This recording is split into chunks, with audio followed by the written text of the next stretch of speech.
사도행전 9장 말씀을 통해 핍박자를 변화시키는 기도라는 제목으로 함께 말씀의 은혜를 나누겠습니다.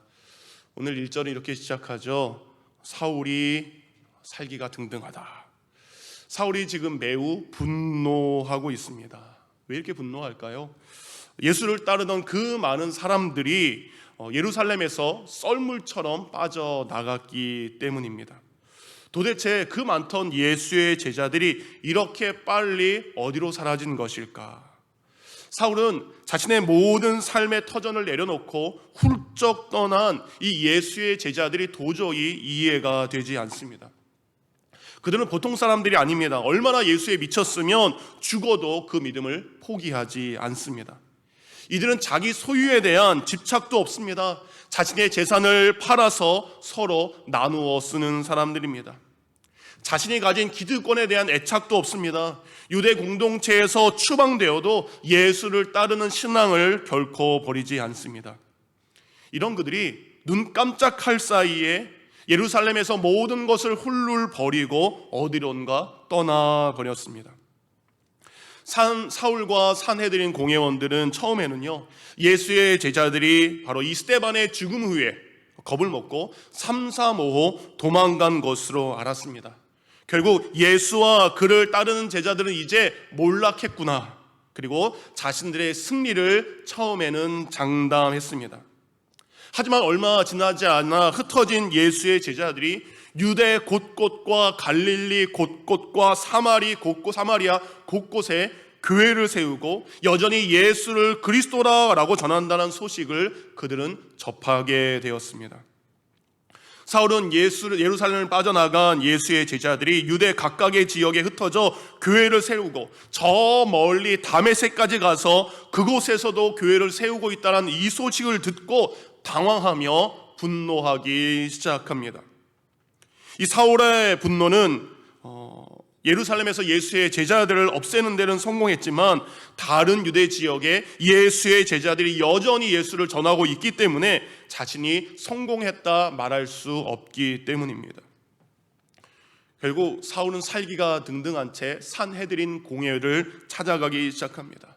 그리고 그곳에서 내가 예루살렘에서 예수의 제자들을 잡아다가 감옥에 가둔 것처럼 이제 내가 유대 곳곳에 다니면서 그 예수의 제자들을 잡아다가 예루살렘에 끌고 올 수 있는 공식적인 허가증을 나에게 달라고 산헤드린 공회에 요청을 하게 됩니다. 그는 체포영장, 누구든지 예수의 제자들을 끌어올 수 있는 그 공문을 들고 자신처럼 예수로부터 유대교를 지킬 강한 신념을 가진 사람들을 무장시키게 됩니다. 그리고 예수의 제자들이 가장 많이 모여있다는 다메섹으로 길을 떠나게 됩니다. 다메섹은 예루살렘부터 210km, 130마일 정도 떨어진 먼 곳에 있는 곳을 가는 걸 주저하지 않습니다. 그렇게 사울과 일행들은 예루살렘을 떠나 다메섹에 거의 가까이 도착했을 때 그들이 전혀 예상하지 못했던 놀라운 일들을 겪게 됩니다. 오늘 본문 9장 3절은 이렇게 기록하고 있습니다. 사울이 길을 가다가 다메섹에 가까이 이르더니 호련히 갑자기 하늘로부터 빛이 그를 둘러 비추는지라. 갑자기 하늘로부터 빛이 쏟아지기 시작합니다. 그리고 그 빛이 사울을 휘감기 시작합니다. 그리고 사울을 휘감았던 그 빛이 얼마나 강한지 4절에 보니까 사울이 엎어졌다라고 기록되어 있습니다. 그 놀라운 것은 자신을 휘감은 그 빛에서 사울을 향해 한 소리가 나기 시작합니다. 빛 가운데 사울을 향한 그 소리는 이런 고백입니다. 4절입니다. 사울아, 사울아, 내가 어찌하여 나를 박해하느냐. 자신을 휘감은 빛 속에서 나는 그 소리를 들은 사울은 소리가 나는 그 빛을 바라보며 이렇게 이야기합니다. 5절입니다. 주여, 누구시나이까?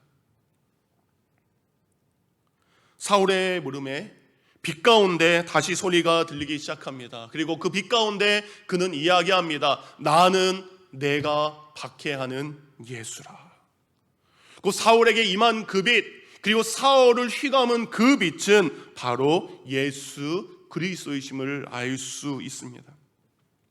이 땅에 구원자로 오셔서 우리의 모든 죄값을 십자가의 제물로 지고 돌아가셨다가 사흘 만에 다시 그 죽음을 깨트리고 살아나신 그 부활하신 예수님, 그 예수님이 누구에게 나타나셨습니까? 예수 잘 믿는 사람 아닙니다. 예수 그리스도를 뜨겁게 사랑하는 사람이 아니라 자신과 자신을 따르는 제자들을 핍박하는 사울에게 오늘 빛으로 나타나셨습니다. 사도행전을 보면 예수의 빛이 사울에게 임한 시간이 기록되어 있지 않습니다. 그런데 사울은 이때를 훗날 회상하게 됩니다. 그리고 그때 자신에게 찾아온 예수에 대해서 사도행전 22장 5절과 6절은 이렇게 이야기합니다. 나는 그들에게서 다마스쿠스에 있는 동포들에게 보내는 공문을 받아서 다마스쿠스로 길을 떠났습니다. 나는 거기에 있는 신도들까지 잡아서 예루살렘으로 끌어다가 처벌받게 하려고 했던 것입니다. 그렇게 가다가 정오 때쯤 다마스쿠스 가까이에 이뤘을 때 갑자기 하늘로부터 큰 빛이 나를 둘러 비추었습니다. 그건 예수님께서 오늘 사울에게 나타난 시간은 정오 12시입니다. 여러분, 12시는 어떤 시간입니까? 가장 태양이 뜨겁고 가장 태양이 밝을 때입니다. 여러분, 지금 사울이 있는 곳은 바로 중동 지역입니다. 중동은 우리가 지내는 이 샬롯보다, 다른 지역보다 태양이 뜨겁고 태양이 강렬합니다.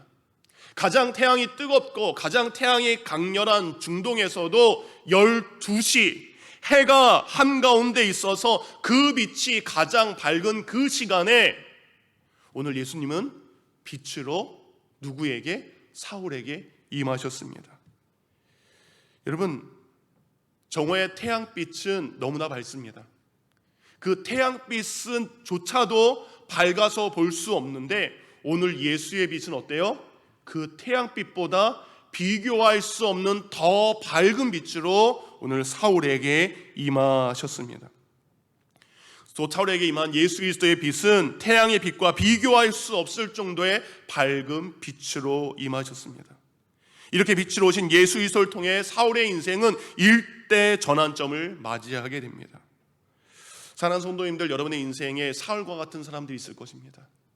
나의 가족을 힘들게 한, 나를 사랑하는 사람들을 힘들게 한 사울과 같은 사람들이 여러분에게 있을 것입니다.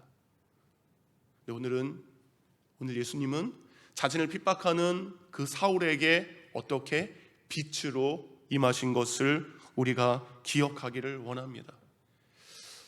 오늘 이 빛은, 사울에게 비임한 이 빛은 어떤 것입니까? 사울이 세상에서 보았던 그 빛이 아닙니다. 사울은 이 빛을 통해 그리스도가 참 빛인 것을 보게 됩니다. 사울은 참빛 대신 그리스도를 통해 자신이 의지했던 세상의 빛이 얼마나 어두운 빛이라는 것을 그는 깨닫게 되었습니다. 사울은 예수 그리스도의 빛 속에서 자신이 의지했던 세상의 빛은 더 이상 쳐다볼 가치가 없음을 그는 깨닫게 됩니다. 우린 누군가에게 빛으로 다가가기보다는 그가 내게 행한 모습 그대로 어둠으로 그를 괴롭히는 것으로 다가갈 때가 있습니다. 근데 오늘 예수님은 사울에게 빛으로 다가가십니다. 여러분, 창세기 1장 2절과 3절을 보면 태초의 세상에 대해서 이야기합니다. 처음에 세상은 혼돈하고 공허하며 흑암이 뒤덮고 있었습니다. 한마디로 온 세상은 혼돈, 곧 카오스, 무질서의 세계였던 것을 알 수 있습니다. 하나님께서는 무질서가 자리 잡고 있는 그 카오스 세계에서 우리 하나님이 가장 먼저 한 것이 무엇입니까? 빛이 있으라 하시매. 하나님께서는 빛을 창조하셔서 카오스, 무질서의 세계를 코스모스 세계, 질서의 세계로 하나님은 바꾸셨습니다. 혼돈과 공허 그리고 흑암이던 이 무질서의 카오스가 하나님께서 창조하신 빛으로 인해서 질서의 코스모스로 바뀐 것을 알 수 있습니다. 이번 세상의 빛이 카오스를 코스모스로 변화시킬 수 없습니다. 오직 하나님의 빛만이 세상을 변화시킬 수 있고 사람을 변화시킬 수 있기 때문입니다. 그래서 하나님은요, 세상을 변화시키기 위해서, 그리고 이 땅의 사람들을 변화시키기 위해서 참 빛을 세상에 보내주셨습니다. 그래서 요한복음 1장 9절과 12절은 이렇게 기록되어 있습니다. 참 빛, 곧 세상에 와서 각 사람에게 비추는 빛이 있었나니 그가 세상에 계셨으며 세상 그로 말미암아 지은 바 되셨으니 세상이 그를 알지 못하였고 자기 땅에 오매 자기 백성이 영접하지 아니하였으나 영접하는 자 곧 그 이름을 믿는 자들에게는 하나님의 자녀가 되는 권세를 주셨으니, 하나님이 세상을 변화시키기 위해서, 사람을 변화시키기 위해서 참 빛을 보내셨습니다. 그 참 빛은 곧 예수 그리스도입니다. 곧 예수 그리스도는 각 사람에게 빛을 비춰서 그들의 인생을 변화시키기를 원하셨습니다. 그러나 세상은 그를 영접하지 않았습니다.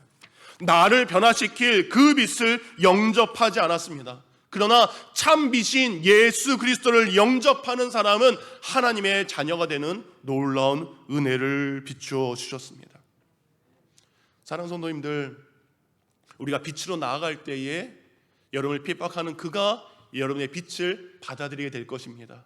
여러분, 2000년 전 다메섹 도상에서 사울에게 비춘 그 빛은 변함없이 우리와 나를 핍박하는 핍박자들에게 비춰주고 있음을 믿으시기 바랍니다.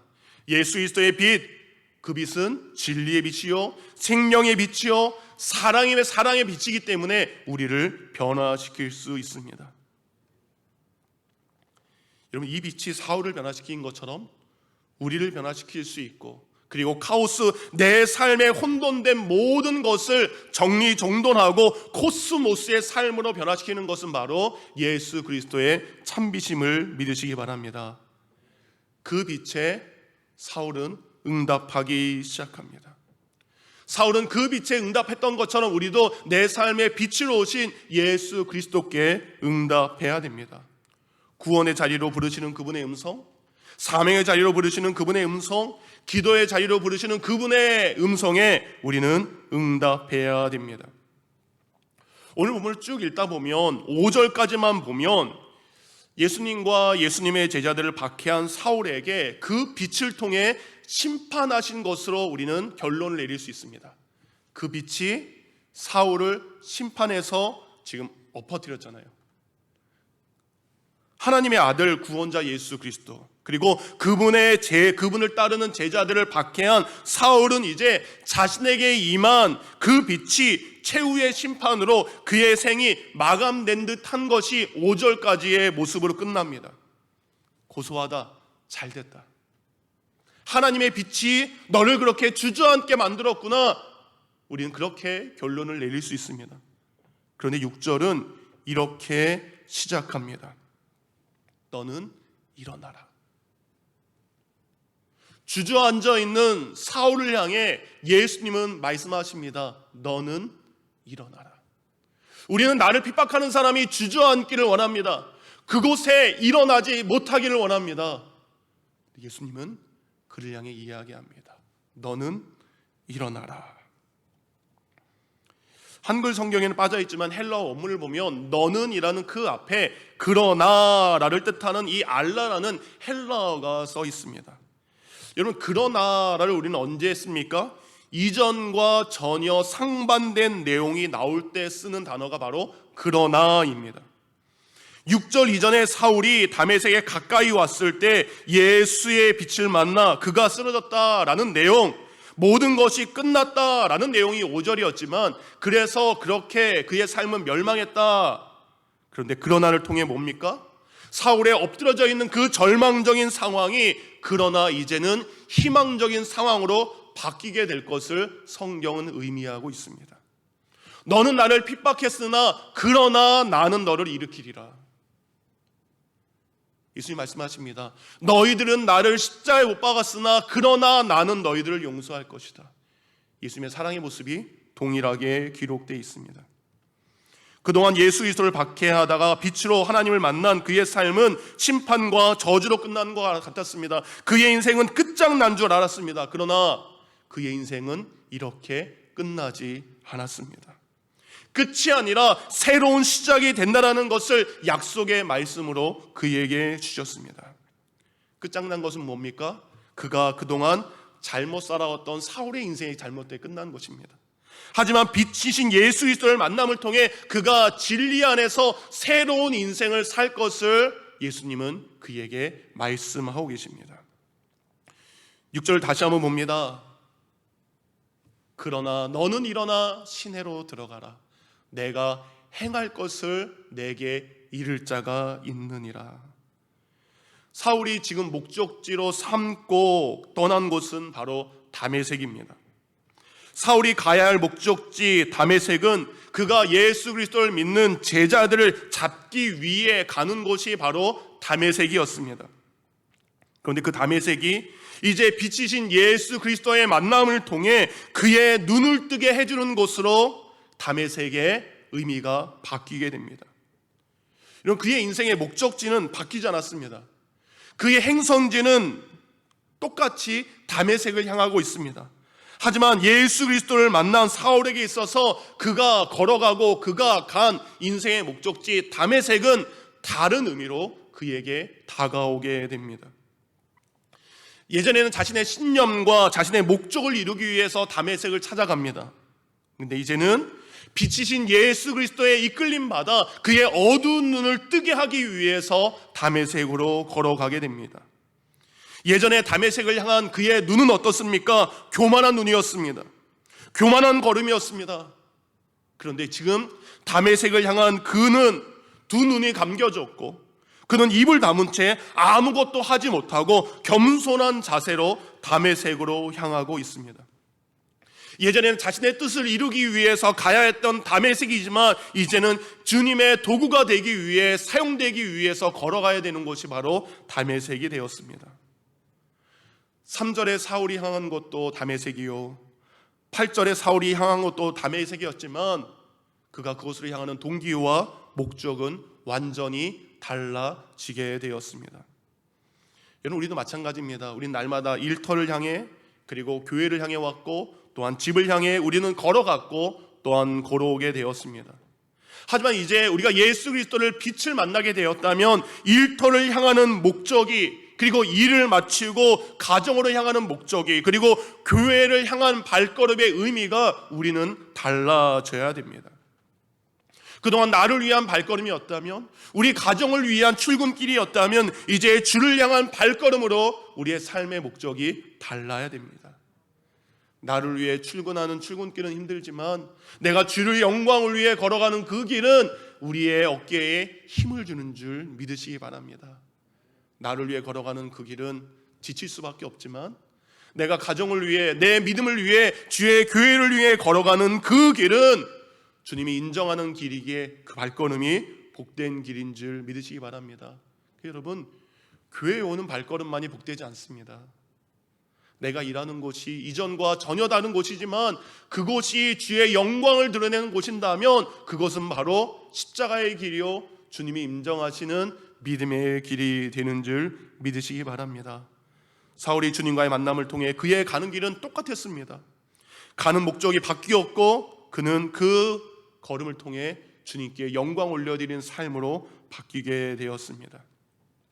오늘 그 길을 걸어가는 사울을 향해 오늘 예수님은 그를 이렇게 부르셨습니다. 4절을 다시 한번 부릅니다. 땅에 엎드려 들음에 소리가 있어 이르되 사울아 사울아 네가 어찌하여 나를 박해하느냐. 이 글로써 기록되어 있죠. 실제 예수님의 음성이 어떤 음성이었을까요? 자신을 박해하고 자신의 소중한 제자들 핍박했던 사울아 사울아 이 목소리가 어떤 목소리였을까요? 김석일 집사님 어떤 목소리였을까요? 사울아 사울아 한번 크게 한번 예수님이 이렇게 했을 것 같다. 예수님의 음성으로 착한 예수님이십니다. 그렇죠? 우리라면 우리의 자아라면 사울아, 그렇죠? 이 분노의 목소리를 가지고 사울아 혼내는 목소리로 그랬을 것 같아요. 근데 여러분 유대 문화 가운데 사람의 이름을 두 번 부른다는 것은 그에 대한 친밀감을 표현한다는 뜻입니다. 옆에 분을 보시고 옆에 분에게 이름을 한번 부르시기 바랍니다.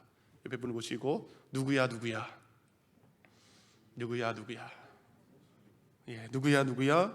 이거는 여러분 그를 향해서 미움의 고백이 아니라 유대인들은 두 번의 고백은 친밀감의 고백입니다. 그 사울은 주님을 몰랐지만 예수님은 이미 사울을 아시고 그의 이름을 친밀하게 부르시는 겁니다. 여러분, 아브라함을 보면 아브라함은 하나님을 몰랐지만 아브라함을 이미 알고 계신 하나님은 그의 이름을 이렇게 부르셨습니다. 창세기 22장 11절을 보면 이렇게 되어 있습니다. 여호와의 사자가 하늘로부터 그를 불러 이르되 아브라함아 아브라함아 하시는지라. 아브라함이 이르되 내가 여기 있나이다. 모세도 하나님을 잘 몰랐습니다. 그러나 하나님께서 모세를 찾아와 그를 이렇게 부르셨습니다. 출애굽기 3장 4절입니다. 하나님이 떨기나무 가운데서 그를 불러 이르시되 모세야 모세야 하시매 그가 이르되 내가 여기 있나이다. 하나님이 나를 두 번 부른다는 것은 나를 친근하게, 나를 귀하게, 나를 사랑스럽게 부른다는 의미인 것을 우리는 알아야 됩니다. 사울아 사울아 부른 그분의 음성은 바로 사울을 다시 일으키기 위한 음성이요, 그를 용서하기 위한 음성임을 우리는 기억해야 됩니다. 오늘 주님이 여러분의 이름을 두 번 부르시는 줄 믿습니다. 우리가 사울 같은 인생을 산다 할지라도, 우리가 모세 같은 때로는 잘못된 길로 광야의 40년의 길을 헤맨다 할지라도 그 주님은 우리의 이름을 두 번 부르실 줄 믿으시기 바랍니다. 가슴에 손을 대시고 이제는 자기 이름을 한번 불러보실까요? 시작. 예, 부르셨나요? 주님의 음성 여러분에게 들리는 줄 믿으시기 바랍니다.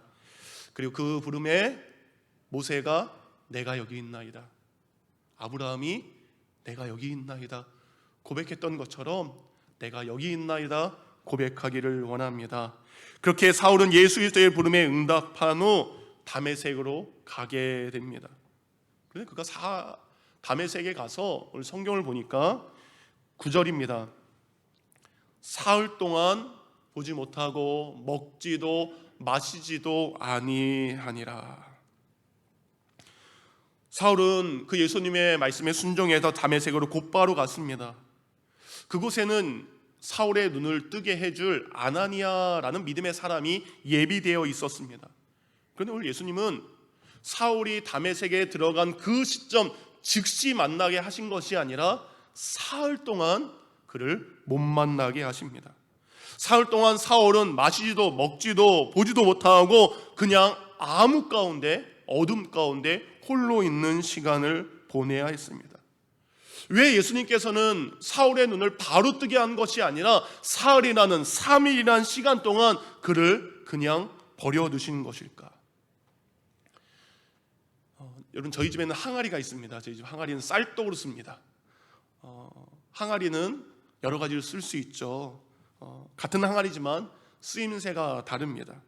예를 들어 예전에는 항아리를 김치 담는 데 많이 썼죠. 그런데 요즘에는 김치 냉장고가 있어서 그 항아리를 안 쓰고 쌀 항아리로 사용하게 됩니다. 그렇다면 여러분, 김치 항아리를 쌀 항아리로 사용하기 위해서는 어떻게 해야 됩니까? 가장 먼저 깨끗하게 씻어야 됩니다. 그런데 깨끗하게 씻은 것만으로는 안 됩니다. 시간이 필요합니다. 그동안 항아리가 품고 있던 이 김치의 냄새를 어떻게 돼요? 바깥으로 다 뿜어내야 되는 것입니다. 이처럼 사울도 마찬가지입니다. 예수 그리스도를 만났지만 그에게는 여전히 옛사람이 남아 있습니다. 자기 중심으로 살던 그의 사고방식, 자기 중심적인 옛 습성이 그에게 여전히 남아 있습니다. 옛 삶의 잔재들을 흘려보내고 떠나보낼 수 있는 시간이 그에게 필요했습니다. 근데 그 시간이 어떤 시간입니까? 바로 기도의 시간이었습니다. 우리가 누군가를 용서하는 것 단번에 되지 않습니다. 한 번에 되지 않습니다. 그를 내 마음속에서 떠나보내고 흘려보낼 수 있는 시간이 우리에게 필요한 것입니다. 그 시간이 바로 어떤 시간입니까? 바로 기도하는 시간입니다. 오늘 11절에 하나님께서는 아나니아에게 사울이 지금 무엇을 하고 있는지 말씀하십니다. 11절 아나니아에게 하신 말씀이에요.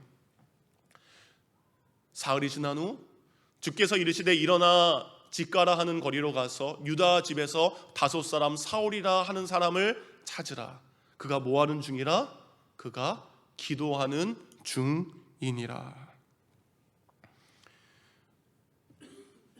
예수님은 분명히 아나니아를 예비에 있어서 사울의 눈을 뜨게 해주셨지만 아나니아로 하여금 사흘의 시간 그 후에 찾아가게 하셨습니다. 왜냐하면 사울이 사흘 동안 기도하면서 옛사람을 흘려보낼 수 있도록 하기 위해서입니다. 예수님은 사울을 그대로 남겨두는 시간을, 사울을 홀로 두시는 시간, 곧 그에게 철저히 기도하는 시간을 그에게 허락하셨습니다. 이 기도의 시간은 이전에 사울이 바울로 거듭나는 시간입니다.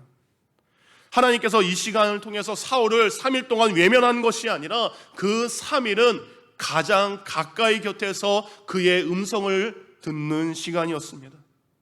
예수님이 그리고 하나님께서 3일 동안 그에게 침묵하신 시간이 아닙니다. 그가 거듭날 수 있도록 새 사람이 될 수 있도록 그의 곁에서 그를 지켜주신 시간이었습니다. 하나님의 말씀에 불순종해서 물고기 뱃속에 떨어지게 된 요나, 물고기 뱃속에 떨어지는 것은 심판이었습니다. 그러나 하나님은 그를 위해 물고기 뱃속을 예비하셨습니다. 요나는 사흘 동안 물고기 뱃속에서 홀로 있는 그 시간을 통해서 사명을 회복하게 됩니다. 하나님의 마음을 그는 깨닫게 됩니다. 그렇게 요나가 홀로 물고기 뱃속에서 사흘이란 시간 동안 그토록 미워했던 그 사람들에게 복음을 전하는 그것, 자신의 모습을 돌아볼 수 있는 시간이 됐던 것처럼 오늘 사울도 사흘이란 시간 동안 자신의 삶의 흔적들을 흘려보내고 있습니다. 우리 인생에도 이렇게 홀로 있어야 하는 시간이 찾아옵니다. 요나의 3일처럼, 사울의 3일처럼, 그리고 예수 그리스도가 보내셨던 그 3일처럼 우리 시간에도 우리를 다시 살리는 바로 홀로 있는 3일의 시간, 기도의 시간이 우리에게 필요한 걸 믿으시기 바랍니다. 홀로 있는 그 시간, 요나가 3일 동안 기도했던 것처럼, 사울이 3일 동안 기도했던 것처럼, 예수 그리스도가 3일 동안 그곳에서 기도하셨던 것처럼 여러분의 삶을 위해, 변화를 위해 기도하기 바랍니다. 그리고 변화의 사람이, 나를 핍박하는 그 사람이 변화될 수 있는 그 시간을 그에게 허락해 주시기 바랍니다. 이런 기도의 시간은 핍박자를 복음 증거자로 변화시키는 시간이 되었습니다. 세상의 소리를 닫습니다. 세상의 소리를 말하지 않습니다. 세상을 바라보지 않는 그 시간을 통해, 오직 기도에 전념하는 시간을 통해 지금 내 곁에서 나를 듣고 계신 그 주님의 손길을 느낄 수 있습니다. 오늘도 예수 그리스도가 자신을 핍박하는 사람에게 빛으로 다가갔던 것처럼 여러분을 핍박하는 사람에게 같은 카오스, 혼란으로 다가가는 것이 아니라 그에게 빛으로 다가가는 귀한 성도가 되기를 원합니다. 오늘 예수님께서 자신을 핍박하는 사울이 3일 동안 기도할 수 있는 기도의 시간을 그에게 주신 것처럼 여러분을 핍박하고 여러분을 아프게 했던 그 사람이 기도할 수 있도록 그를 기다려줄 수 있는 마음이 저와 여러분 가운데 있기를 원합니다. 사울이 예수를 핍박하는 자에서 예수 그리스도의 복음을 목숨 걸고 전하는 자가 되었던 것처럼 여러분을 아프게 하고 여러분을 핍박했던 그가 바로 이런 빛된 시간을 통해, 기도하는 시간을 통해 여러분의 가장 큰 믿음의 동역자가 될 줄 믿습니다. 오늘도 여러분을 아프게 하는 그들을 변화시키는 그 기도에 동참하는 귀한 성도가 되기를 주님의 이름으로 축원드립니다.